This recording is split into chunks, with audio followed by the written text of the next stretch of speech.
Atualmente é uma grande realidade afirmar que o time que é o principal destaque de Manchester veste azul. O Manchester City até um tempo atrás era zoado por não ter uma história talvez tão compatível ao seu rival. Após a temporada passada, a consolidação que restava para os Citizens garantirem uma vaga seleta no grupo de clubes com títulos europeus simplesmente não falta mais. Os Citizens conseguiram uma grande vitória contra a Inter de Milão. E não somente isso, né? Há alguns anos atrás, o que vem se perdurado nos últimos tempos, a equipe de Pep Guardiola é extremamente consolidada na Premier League. E não há dúvidas que o futebol do City é um dos mais bonitos a se encantar. E hoje, se uma pessoa começar a acompanhar futebol, vai dizer que em Manchester, o principal time de lá é justamente o que veste azul. Mas a realidade é que se pegarmos a história e a tradição, as coisas estão bem equivocadas e tiradas da forma. Pois para quem acompanha futebol desde o início desse século, ou até mesmo mais tempo que isso, não precisa dar nem um Google, que vai saber que o Manchester United é a principal e tradicional equipe que está na cidade. O Manchester United conseguiu uma dinastia de várias glórias. Não à toa, o Glory Glory Man United é um dos cânticos mais tradicionais da equipe de Old Trafford. Além de ter uma das maiores dinastias possíveis, conseguiu consolidar-se com vários títulos, sendo inclusive o segundo time inglês com o maior número de Champions League de todos. Tem 3, abaixo apenas do Liverpool com 6, superando até o seu rival por sua vez em títulos de campeonatos ingleses, quando o Liverpool tem 19 e o United tem 20. A verdade é que ultimamente o Manchester United deixou de ser aquela equipe referência para se tornar na verdade um outro ponto de referencial, a equipe a não ser seguida. E pensar que há 2 anos atrás a equipe tinha sido segundo colocada da Premier League, conseguindo vaga imediata para Champions e contratando simplesmente o seu ídolo robozão. O United, que naquela época passou a ser uma daquelas equipes temidas, simplesmente após aquela temporada mal sabia a própria torcida que aquilo se tornaria o marasmo. E hoje o United é uma grande referência, mas do que não fazer. Mas o que bolhufas está acontecendo com o United e por que isso está acontecendo? Será mesmo que a ausência do CR7 que está sendo sentida? Vem comigo embaixo que eu conto pra você. Se inscreva no canal, deixe seu like e acompanhe junto comigo passo a passo de uma das maiores derrocadas de uma equipe de futebol dos últimos tempos. É óbvio que pra vocês eu dou aquela forçada pra deixar um brasileiraço falando Manchester United, mas na Inglaterra a expressão correta é Manchester United Football Club, mais conhecido como United. É um clube de futebol profissional inglês sediado em Trafford, na região metropolitana de Manchester. Fundado em 1878, é um dos clubes mais populares e bem-sucedidos do seu país e também do Reino Unido, como também do mundo. Não adianta chover um molhado e falar da tradição, mas é uma grande realidade que é atualmente uma das equipes que mais arrecada mundos e fundos no planeta. Tem um superávit financeiro toda a temporada e principalmente parecia que na temporada passada estava conseguindo se reerguer. A nossa história começa no ano de 2021. Após alguns anos do Manchester United ficar no ostracismo no futebol inglês, parecia que naquele momento as coisas mudariam novamente.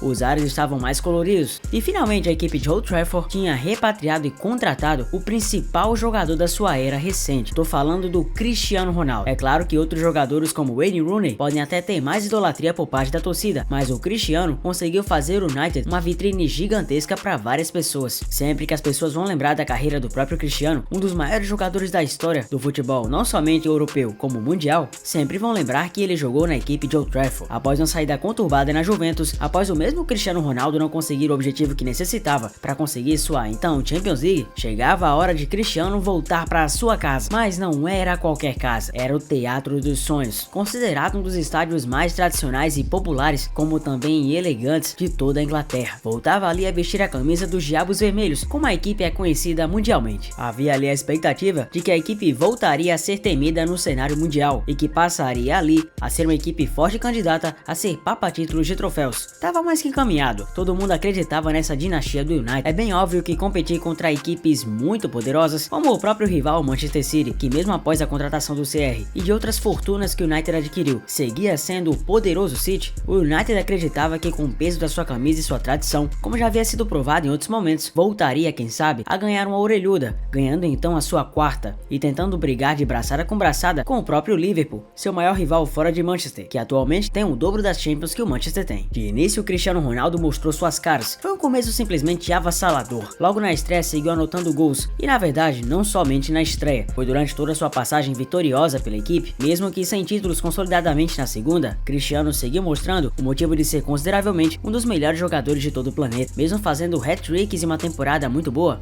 Cristiano Ronaldo não foi o suficiente para colocar o Manchester United nos trilhos. A verdade é que a equipe de Manchester acabou esbarrando-se nas próprias limitações, e uma delas, é claro, não posso deixar de citar, o Harry Maguire. Com a zaga do United e técnicos também muito ineficientes, a equipe de Old Trafford conseguiu uma proeza, mesmo com um dos jogadores mais badalados e consolidados do mundo, ficar de fora da Champions League. E aquela temporada que foi altamente planejada, uma equipe que poderia brigar por tudo, simplesmente se tornou um amontoado de nadas, pois o nada do Manchester United iria disputar uma Liga Europa, com um gosto absurdo proporcionalmente, como se um time do Brasileirão gastasse milhões e milhões contratando vários nomes e parasse no meio de tabela. Mas a verdade é que a própria torcida, e principalmente os próprios dirigentes, os Glazers, não iam render o ouro fácil, eles iam atrás de sucesso, e foi assim que lá do Ajax trouxeram dois nomes, e um deles pro comando técnico. Além do Antony, brasileiro, que chamou a atenção quando foi contratado pelos Red Devils, vinha uma outra peça que poderia ser fundamental. Eu tô falando do Antony Matheus dos Santos foi contratado com uma alta bagatela, e a lei prometia ser um dos pilares da peça do recomeço do clube, que não somente parou ali. Aproveitando a saída de um ídolo do Real Madrid, o United foi tentar mais uma vez a sua consolidação com outro brasileiro, dessa vez o Casemiro, e foi assim que a equipe também conseguiu trazer nomes importantes vindo da base. Conseguiu da base pro profissional trazer jogadores de nível importante, como claro, o argentino Alejandro Garnacho, moleque que um pouco franzino ainda, mas de personalidade, mostrava que poderia defender a camisa do clube como poucos do mundo. Foi assim que Garnacho foi apresentado pro mundo, com uma personalidade diferente dos demais. Um cara que, mesmo argentino, não idolatrava Lionel Messi como a maioria esmagadora dos hermanos. Ele sempre foi fã declarado do CR e estava empolgado para, junto com o Chris, desempenhar as melhores atuações do mundo. Só que aí, um baque aconteceu e tudo mudou. Erik ten Hag, contratado, queria agora novas mudanças na equipe, mas não de uma maneira que as pessoas esperavam. Ele não queria somente comprometimento dos jogadores, ele queria a saída de algum deles. E foi assim que Erik ten Hag acabou se desfazendo de um dos maiores ídolos da história recente do clube, simplesmente Cristiano. Você pode detestar o Ten Hag, mas tem que admitir que peito ele tem. Chamou pro peito a responsabilidade de tentar retrazer o United pro eixo dos grandiosos, só que tirando um dos maiores. Erik ten Hag não teve medo do julgamento da torcida e acabou colocando o CR7 no banco absoluto. E foi do banco que Cristiano, que sempre que filmado mostrava-se descontente, pois vitorioso do jeito que é, ficar no banco seria um desastre, que CR viu passar os últimos minutos e capítulos da sua passagem um pouco estranha pelo clube. Mesmo com números razoáveis até, Cristiano viu o próprio Careca dando seus limites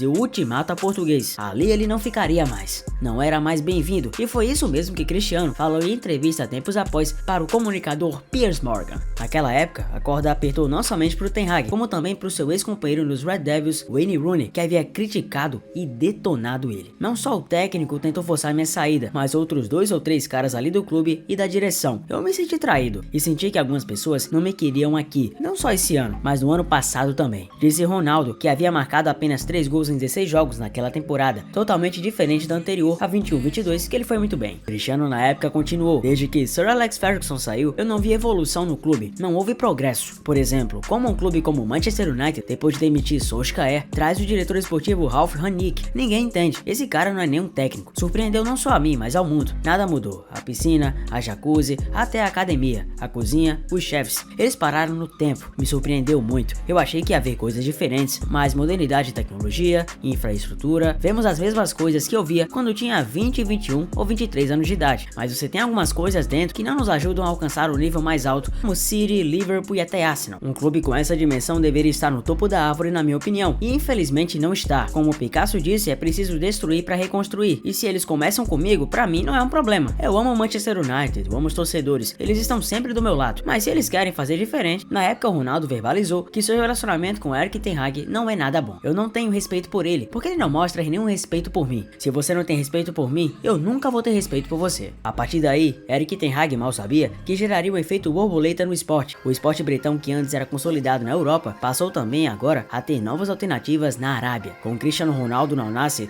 vários jogadores do mundo começaram a espelhar essa contratação, e a partir disso, desejavam um novo futuro para suas carreiras, ganhar mais e bem, um futebol de nível até então inferior, mas que com os tempos passaria a ser influente. E é isso que está acontecendo acontecendo, vários craques estão indo pro Arabão e não se arrependem do que fizeram, mas a realidade é que apesar da primeira temporada de Erik ten Hag, que foi de fato muito boa, essa segunda vem realmente dado nos olhos. Ele conseguiu uma Copa da Liga, numa reestruturação, claro, e parecia que estava indo pro caminho certo, só que o United perdeu completamente a sua identidade, perdeu sua relação com o torcedor, e na Champions League, num grupo relativamente tranquilo para pelo menos passar em segundo, com Bayern de Munique, Copenhagen e Galatasaray, a equipe até o momento, faltando apenas um jogo, está em quarto lugar, com 4 pontos e uma vitória em 5 jogos disputados. E detalhe que a última vitória sendo conquistada nos minutos finais, porque o Onana, que tá péssimo no gol da equipe do United, acabou pegando um pênalti contra o Copenhagen. De restante, foram derrotas e mais derrotas, além claro de empates decepcionantes. Na Premier League também, a equipe não figura no G4 e parece mesmo que a briga vai ser mesmo para tentar figurar nos 4 primeiros, mas nada que seja referente à grandeza da equipe que por muito tempo se consolidou como uma das principais do planeta. E o pior disso, acima de tudo, é que o clima dentro do United não está nada bom. Um dos motivos, inclusive, já era Jadon Sancho, um dos caras que desde sempre foram cotados para ser um dos maiores da história recente do futebol, sendo um garoto extremamente promissor, vem acumulado brigas gigantescas com o Ten Hag, que vem afastar os seus atletas e definitivamente a equipe não consegue andar para frente. Agora o United precisa de uma série de resultados loucos para que consiga sair da masmorra e pelo menos fique na segunda posição do seu grupo. A verdade é que atualmente a equipe caminha para nem na fase da Europa League poder entrar nas oitavas. E é óbvio que os fãs do Cristiano, assim como vários admiradores do futebol, voltam seus olhos para Ten Hag, pois o mesmo cara que decidiu optar pela saída do Chris, alegando que na época o jogador não conseguia voltar para marcar e por isso estava atrapalhando o andamento da equipe, está arcando caro com algumas de suas decisões e pode inclusive no futuro próximo estar perto de sua demissão. Mas e aí? Você acha que o United tem capacidade para mudar o cenário que tá?